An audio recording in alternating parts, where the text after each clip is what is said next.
کسی چیز کو اللہ کا شریک نہ بنانا اور ماں باپ سے بدسلوکی نہ کرنا، بلکہ حسن سلوک کرتے رہنا، اور ناداری کے اندیشے سے اپنی اولاد کو قتل نہ کرنا، کیونکہ تم کو اور ان کو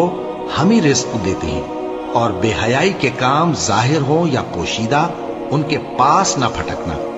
اور کسی شخص کو جس کے قتل کو اللہ نے حرام کر دیا ہے قتل نہ کرنا، مگر جائز طور پر، یعنی جس کا شریعت حکم دے۔ ان باتوں کی وہ تمہیں تاکید کرتا ہے تاکہ تم سمجھو، اور یتیم کے مال کے پاس بھی نہ جانا مگر ایسے طریق سے کہ بہت ہی پسندیدہ ہو،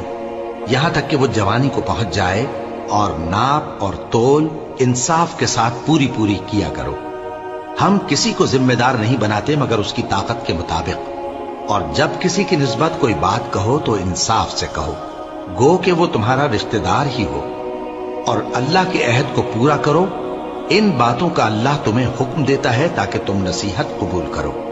اور یہ کہ میرا سیدھا رستہ یہی ہے تو تم اسی پر چلنا، اور دوسرے رستوں پر نہ چلنا کہ ان پر چل کر اللہ کے رستے سے الگ ہو جاؤ گے۔